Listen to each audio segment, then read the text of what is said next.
अस्सलाम वालेकुम।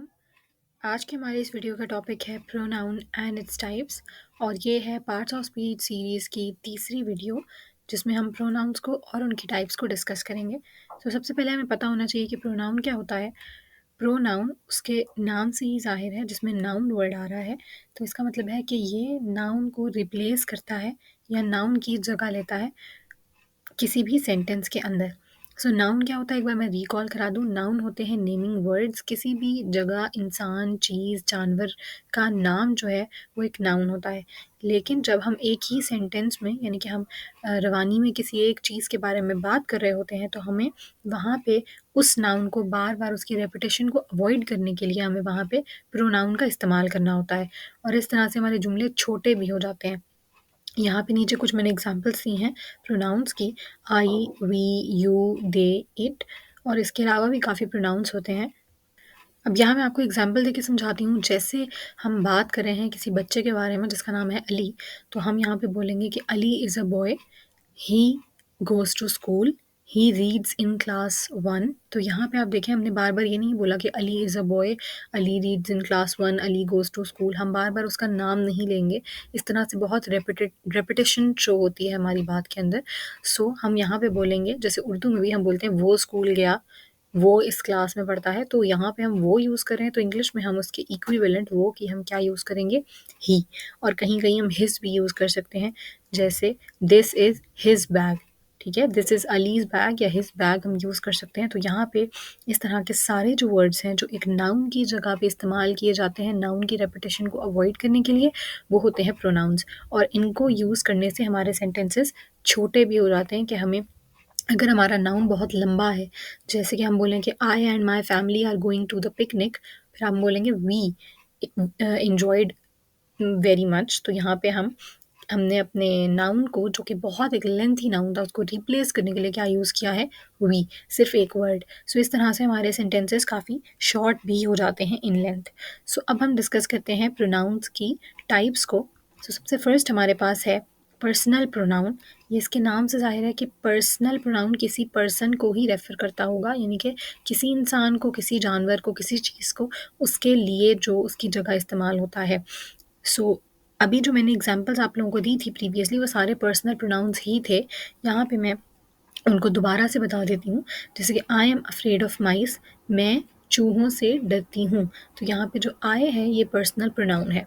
The toaster gets really hot when it heats bread. तो ये जो इट है, हमने ये नहीं बोला कि the toaster gets really hot when the toaster heats bread, हमने द टोस्टर को दोबारा से हटा के इट लगाया है। सो ये है personal pronoun. My cats are friendly so you can safely pet them. अब यहाँ पे हमने ये नहीं बोला कि my cats are friendly so you can safely pet my cats, हमने दोबारा से माई कैट्स हटा कर देम लगाया है। मैंने ब्रैकेट्स में जो यहाँ सब्जेक्टिव और ऑब्जेक्टिव केसेस लिखे हैं, इसका मतलब है कि कुछ प्रोनाउंस जो हैं वो एज सब्जेक्ट सेंटेंस में इस्तेमाल होते हैं और कुछ जो हैं वो एज ऑब्जेक्ट इस्तेमाल होते हैं। जैसे कि शुरू में जो 2 एग्ज़ाम्पल्स मैंने दी हैं, I am afraid of mice वाली, उसमें आई जो है और दूसरी एग्जाम्पल में भी इट हीट्स ब्रेड, तो आप देखिए ये दोनों सब्जेक्ट हैं इस जुमले के अंदर। जो लास्ट सेंटेंस है वहाँ पे ये ऑब्जेक्टिव केस है या ऑब्जेक्ट के तौर पे यूज़ हो रहा है, सो इसलिए हम इसको ऑब्जेक्टिव केस कहते हैं और इन प्रोनाउंस में थोड़ा सा फ़र्क होता है। जैसे हम ये नहीं बोलेंगे लास्ट सेंटेंस में देम का जो ऑब्जेक्टिव देम है ऑब्जेक्टिव केस और इसका सब्जेक्टिव जो केस होता है वो दे होता है।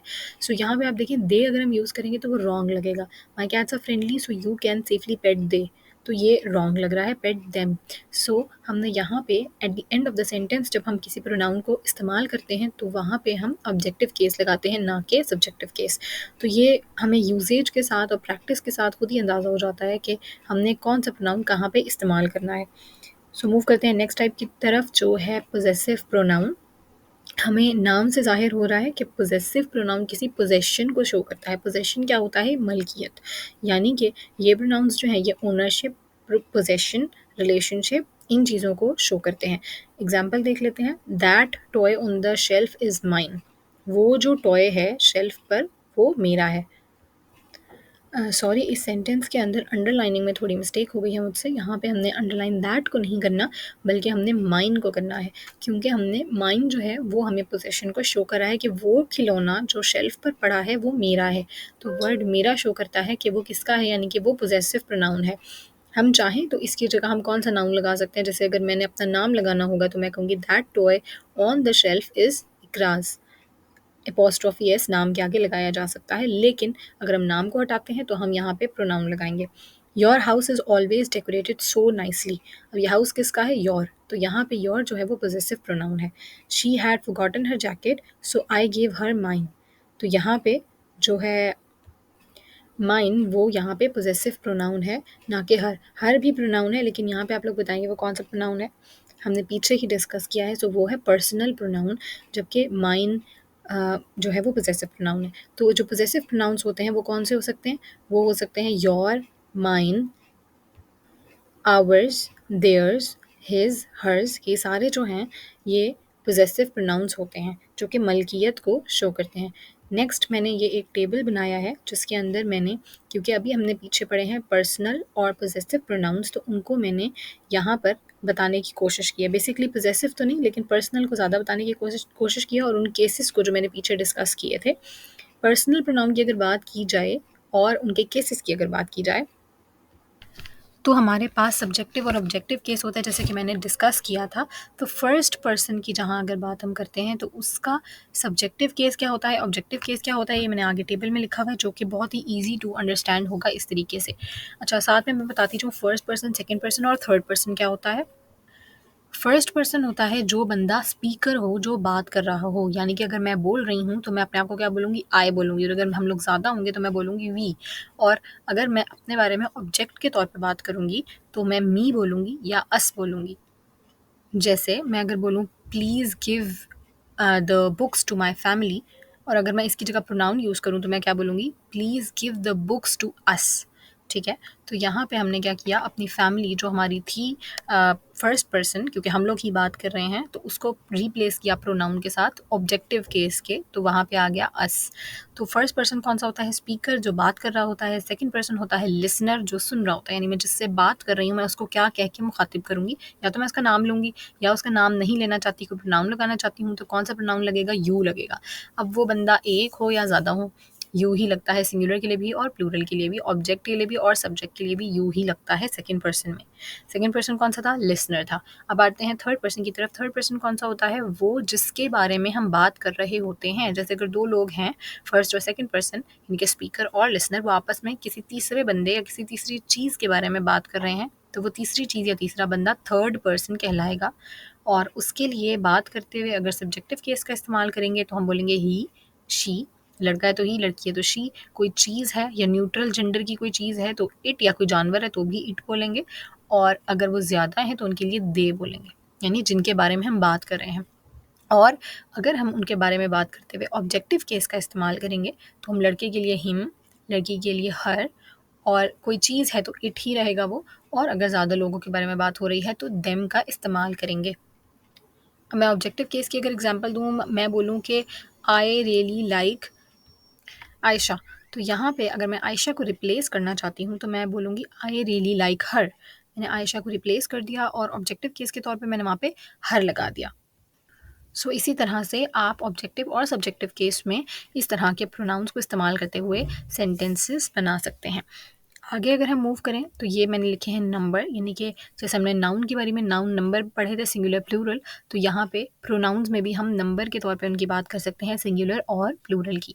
सिंगुलर प्रोनाउंस की अगर बात की जाए तो हमें पता है सिंगुलर का मतलब होता है एक, यानी कि जो एक बंदे के लिए इस्तेमाल हो, सिंगुलर प्रोनाउंस है। एग्जाम्पल्स में क्या चीज़ आ जाती है? I, he, she, one, this, someone, something, anyone और नोबडी, एनीबडी। इस तरह के सारे जो वर्ड्स हैं ये सिंगुलर हैं, क्योंकि ये एक बंदे की तरफ इशारा कर रहे होते हैं।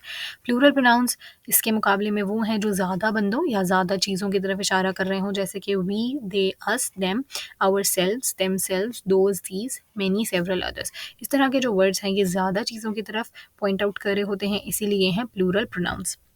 अब यहाँ तक हमने जो चीज़ें अभी तक डिस्कस की हैं वो क्या हैं? पर्सनल प्रोनाउन, पोजेसिव प्रोनाउन, फिर उनके केसेस और नंबर। ये बड़ी सिंपल चीज़ें थी। आगे भी कोई ज़्यादा मुश्किल नहीं है, बट येस आपको थोड़ा ध्यान से सुनना होगा, बिकॉज हम प्रॉपर किस्म की प्रोनाउंस की टाइप्स को डिस्कस करने लगे हैं अब। तो फर्स्ट हमारे पास यहाँ पे आ रही है, जो कि वैसे हमारी थर्ड टाइप बनती है, इंट्रोगेटिव प्रोनाउन या इंटेरोगेटिव प्रोनाउन, जो भी आप उसको बोलना चाहें।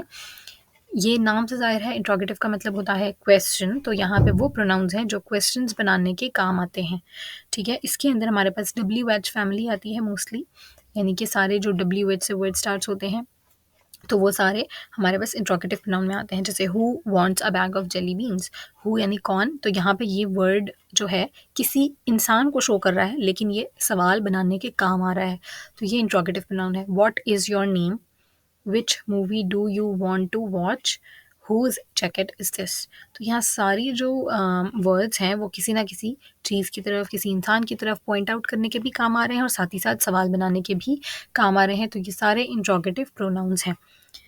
नेक्स्ट हमारे पास है रेसिप्रोकल प्रोनाउन। रेसिप्रोकल का मतलब होता है, वैसे इस लफ्ज़ रेसिप्रोकल का मतलब उलट होता है, तो यहाँ पे ये ऐसे प्रोनाउंस हैं जो एक दूसरे के साथ उल्टा रिलेशनशिप जो है वो डिस्क्राइब करने के काम आते हैं या एक्शंस को डिस्क्राइब करने के। अब ये क्या है कि दो लोगों के दरमियान कैसा रिलेशनशिप है, म्यूचुअल रिलेशनशिप का मतलब होता है दरमियान एक दूसरे के साथ कैसा रिलेशनशिप है वो एक्सप्लेन करने के काम आते हैं रेसिप्रोकल प्रोनाउंस। यानी कि जैसे my sister and I love each other, तो ये क्या है, हम दो की बारे में बात हो रही है, सिस्टर के बारे में और मेरे बारे में, तो वहाँ पे हमने यूज़ किया है ईच अदर। और अगर हम दो चीज़ों की बात करें तो हम यूज़ करेंगे ईच अदर, अगर हम दो से ज़्यादा इंसानों या चीज़ों की बात कर रहे होंगे तो हम वन एंड अदर यूज़ करेंगे। जैसे कि the members of the team support one and other, यानी कि जो टीम मेंबर्स हैं वो एक दूसरे को सपोर्ट करते हैं। थर्ड कौन सा है, the two fishermen love to compete with each other, कि दो फिशरमैन एक दूसरे से कम्पीट करना उनको बहुत पसंद है। तो यहाँ पे आप एक चीज़ ध्यान में रख सकते हैं कि रेसिप्रोकल प्रोनाउंस दो ही होते हैं, ईच अदर या वन अनदर। ईच अदर दो लोगों के लिए यूज़ होगा और वन अनदर ज़्यादा लोगों के लिए यूज़ होगा। नेक्स्ट हमारे पास है डेमोन्स्ट्रेटिव प्रोनाउन। डेमोन्स्ट्रेटिव प्रोनाउन जो है वो पॉइंट आउट करता है चीज़ों को, डेमोन्स्ट्रेट यानी इशारा करने के लिए, पॉइंट आउट करने के लिए चीज़ों को इस्तेमाल होते हैं डेमोन्स्ट्रेटिव प्रोनाउंस, और ये भी तकरीबन आप कहें चार ही होते हैं। जैसे रेसिप्रोकल प्रोनाउंस भी लिमिटेड है, ये भी लिमिटेड ही हैं। पॉइंट आउट करने के लिए कौन कौन से वर्ड्स इस्तेमाल होते हैं, दिस, करीब की चीज़ अगर एक है तो पॉइंट आउट करने के लिए हम बोलेंगे दिस, अगर एक ही चीज़ है लेकिन वो दूर है तो उसके लिए हम बोलेंगे दैट। अगर करीब की चीज़ ज़्यादा है, ज़्यादा चीज़ों की तरफ इशारा करना है और वो करीब पे हैं तो हम उनके लिए बोलेंगे दीज़, और अगर ज़्यादा चीज़ें दूर हैं, दूर पॉइंट आउट करना है तो हम बोलेंगे दोज़। एग्जाम्पल देख लेते हैं, this is my favourite shirt, यानी कि जो पास चीज़ है ये मेरी फेवरेट है, मतलब एक शर्ट है मेरे पास है। I don't know what that is, यानी कि कोई चीज़ दूर है जिसके बारे में, या मतलब या तो फिज़िकली दूर है या हमारे पास ही नहीं है कोई चीज़, तो हम उसके बारे में दैट वर्ड यूज़ कर सकते हैं। I need you to fix these machines, यानी जो मशीन्स हैं हम उनकी तरफ पॉइंट कर रहे हैं, वो हमारे पास ही हैं, जो हम किसी को बता रहे हैं कि इनको आपने ठीक करना है। तो ये दीज डेमोन्स्ट्रेटिव प्रोनाउन है पास की प्लूरल चीज़ों के लिए। दोज किड्स आर नॉटी, जो वो बच्चे हैं हम वो के लिए उर्दू में जो यूज़ करते हैं वो दोज है इंग्लिश में। सो ये थे डेमोन्स्ट्रेटिव प्रोनाउंस। आगे हम मूव करते हैं, हमारे पास नेक्स्ट टाइप है रिफ्लेक्सिव प्रोनाउंस की। रिफ्लेक्सिव प्रोनाउंस की निशानी ये है कि इनके एंड में सेल्फ या सेल्व्स लगता है और ये सेम पर्सन को रेफ़र करते हैं जो कि जुमले में होता है। यानी कि हमें पता है कि सेल्फ या सेल्व्स जब हम लगाएंगे तो जो बंदा बोल रहा है वो अपने ही बारे में बात कर रहा है, ठीक है। तो वो अपने ही बारे में जब अपने ही आपको दोबारा पॉइंट आउट करना चाहेगा एक बंदा बात करते हुए, तो वो रिफ्लेक्सिव प्रोनाउन का इस्तेमाल करेगा। जैसे कि he made himself a sandwich, उसने अपने खुद के लिए सैंडविच बनाया। Take care of yourself, अपना ख्याल रखो यानी अपना खुद का ख्याल रखो। Ken looked at himself in the mirror, Ken ने शीशे में अपनी ही तरफ देखा, मतलब कोई बंदा अपने ही बारे में जब बात करना चाहे तो वो रिफ्लेक्सिव प्रोनाउन का यूज़ करेगा जो सेल्फ या सेल्व्स में एंड होती हैं। यहाँ पे मैंने सारी एग्जांपल सेल्फ की दे दी हैं, सेल्व्स जो हैं वो प्लूरल के लिए है, जैसे देम सेल्व्स आ सकता है अगर कहीं पे ज़्यादा की बात हो रही हो तो। नेक्स्ट हमारे पास जो है उसके साथ आपने कंफ्यूज नहीं होना, ये भी सेल्फ और सेल्व्स वाले ही हैं, लेकिन इनको कहते हैं इंटेंसिव प्रोनाउन या एम्फेटिक प्रोनाउन। एम्फेटिक प्रोनाउन क्यों कहते हैं या इंटेंसिव, क्योंकि ये एम्फेसिस के तौर पे या इंटेंसिटी प्रोड्यूस करने के लिए यूज़ होते हैं। यानी कि एक जुमले में ऐसे ही वर्ड सेल्फ या सेल्व्स वाला हम लगाएं लेकिन उसका मकसद क्या हो, उसका मकसद हो जुमले में या बात पर जोर देना। एम्फेसिस से एम्फेटिक प्रोनाउन वर्ड निकल आता है कि हम बात पे ज़ोर दे रहे होते हैं या इंटेंसिटी ज़्यादा पैदा कर रहे होते हैं उसके अंदर। एग्जाम्पल से आपको बात क्लियर हो जाएगी। और हाँ, इसकी एक और निशानी ये है कि ये जो एम्फेटिक प्रोनाउन या इंटेंसिव प्रोनाउन होता है, ये जुमले में नाउन के फ़ौरन बाद आता है, ताकि ये इंटेंसिटी वो प्रोड्यूस कर सके जो इसका मकसद है। जो एम्फेसिस, जो ज़ोर देना इसका मकसद है, वो तभी पूरा होगा जब ये जुमले में नाउन के फ़ौरन बाद आएगा। ठीक है, जिस नाउन की तरफ इसने इशारा करना है, ये उसके फ़ौरन बाद ही प्रेज़ेंट होता है। जबकि रिफ्लेक्सिव प्रोनाउन में हमने देखा था कि वो जुमले की एंड में होता है, या जुमले मोस्टली जुमले के एंड में होता है, या वर्ब के बाद भी हो सकता है। सो इसकी एग्जांपल देख लेते हैं। She herself did the driving, उसने खुद ड्राइविंग की। Ali himself spoke to the class. आप देखें, अगर हम यही हिमसेल्फ या हरसेल्फ एंड में ले जाएं तो वो इंटेंसिटी या वो बात नहीं बनेगी जो यहाँ पे आने से बन रही है। अगर हम बोलें she did the driving herself, तो इतनी इंटेंसिटी शो नहीं हो रही। She herself did the driving, तो यहाँ पे एक इंटेंसिटी, एक एम्फेसिस शो हो रहा है। फिर Ali spoke to the class himself अगर बोलेंगे तो इतनी बात नहीं बन रही जो Ali himself spoke to the class से बन रही है। The children themselves made the cookies. तो ये जो सारे सेंटेंसेस हैं, इनमें हमारे पास यूज़ हुए हैं इंटेंसिव या एम्फेटिक प्रोनाउन। नेक्स्ट हमारे पास है इनडेफिनेट प्रोनाउन। इनडेफिनेट प्रोनाउन कौन से होते हैं? इनडेफिनेट वर्ड से ज़ाहिर है जो मखसूस ना हों, यानी कि ऐसे प्रोनाउंस जो किसी के बारे में बात करने के लिए यूज़ हों जिसको हम नहीं जानते या जो इतना मखसूस नहीं है। ठीक है, तो यहाँ पे हमारे पास फर्स्ट है this note could have been written by anybody. ये नोट कोई, किसी ने भी लिखा होगा, मतलब जो किसी ने भी है, यहाँ पे एनीबडी जिसको हम नहीं जानते या शायद जानते भी हैं तो हमें नहीं पता कि वो एग्जैक्टली कौन है, तो हम यहाँ पे वर्ड एनीबडी यूज़ करेंगे और ये इंडेफिनेट प्रोनाउन है। समवन एट माई लंच, किसी ने मेरा लंच खा लिया, तो अब ये किसी ने जो हमने बोला है ये इंडेफिनेट प्रोनाउन है। Everyone here is my friend, everyone यानी सब, ये भी इंडेफिनेट प्रोनाउन में ही आता है, क्योंकि हम किसी एक बंदे के बारे में मखसूस बात नहीं कर रहे, ना किसी एक या दो को पॉइंट आउट कर रहे हैं, बल्कि हम एक कलेक्टिव बात करें, तो ये भी इंडेफिनेट प्रोनाउन में आता है। नेक्स्ट टाइप और लास्ट टाइप हमारी आज के प्रोनाउंस की हमारे पास है रिलेटिव प्रोनाउंस। रिलेटिव प्रोनाउन नाम से ये भी जाहिर हो रहा है, रिलेशन से वर्ड रिलेटिव निकला है, तो यानी कि ये रिलेशन शो करते हैं किसी एक चीज़ का दूसरी चीज़ के साथ। या अगर हम इनकी डेफिनेशन जो मैंने यहाँ पे लिखी है उससे उसकी लिहाज से बात करें तो these pronouns connect dependent clauses to independent clauses, यानी कि हमारे जुमले में जब दो हिस्से होते हैं, जब हमारा लंबा एक सेंटेंस होता है जिसमें दो हिस्से होते हैं, डिपेंडेंट और इंडिपेंडेंट क्लॉज। इंशाल्लाह आगे मैं इन पे प्रॉपर वीडियो भी बनाऊंगी जिसमें क्लॉजेस की बात होगी, लेकिन अभी समझने के लिए सिर्फ इतना समझ लें कि जुमले के जब दो हिस्से होते हैं, एक इंडिपेंडेंट होता है यानी कि जिसमें कोई बात हो रही होती है जो दूसरे से ज़्यादा ताल्लुक़ नहीं रखती, और एक डिपेंडेंट होता है जो दूसरे पे डिपेंड कर रहा होता है, एक हिस्सा दूसरे हिस्से पे डिपेंड कर रहा होता है। तो जो दो हिस्से होते हैं जुमले के, उनको जो जोड़ने के लिए जो प्रोनाउन इस्तेमाल होता है ना, उसको हम कहते हैं रिलेटिव प्रोनाउन। और इस रिलेटिव प्रोनाउन में खसूसियत ये होती है कि इसने जो नाउन जुमले के शुरू में इस्तेमाल हुआ है उसको पॉइंट आउट करना होता है या उसको हाईलाइट करना होता है, और जिस नाउन को ये हाईलाइट करता है उसको हम एंटीसीडेंट कहते हैं। ये एक एक्स्ट्रा इन्फॉर्मेशन मैंने यहाँ साथ में लिख दी है ताकि आप लोगों को पता हो। पहले मैं एग्जांपल देती हूँ ताकि बात क्लियर हो जाए। The dog that bit me took a nap. अब यहाँ पे बात क्या हो रही है कि वो डॉग जिसने मुझे काटा था, टुक अ नैप, अब वो सो गया है या वो सो गया। ठीक है, तो यहाँ पे जो वर्ड है ना दैट, जिसमें हम कहते हैं जिसने मुझे काटा था, तो वो वाला ये वर्ड जो है ये रिलेटिव प्रोनाउन है। अब आपने यहाँ पे ये नहीं कंफ्यूज करना कि भाई दैट तो डेमोन्स्ट्रेटिव प्रोनाउन में भी आया था, लेकिन जहाँ पे दैट डेमोन्स्ट्रेटिव प्रोनाउन में आया था वहाँ पे आप बात करने का अंदाज, आपको अगर याद हो हम क्या बोल रहे थे, that is my, for example हम बोले दैट इज़ माई कार, तो मतलब वो मेरी गाड़ी है, तो वहाँ पे हम पॉइंट आउट कर रहे थे। यहाँ पे हम पॉइंट आउट नहीं कर रहे, यहाँ पे हम रिलेशन शो कर रहे हैं किसका, उस डॉग का, इस बात से कि उसने मुझे काटा था और अब वो सो गया है। तो जो एंटीसीडेंट है इस सेंटेंस में वो हमारे पास डॉग है।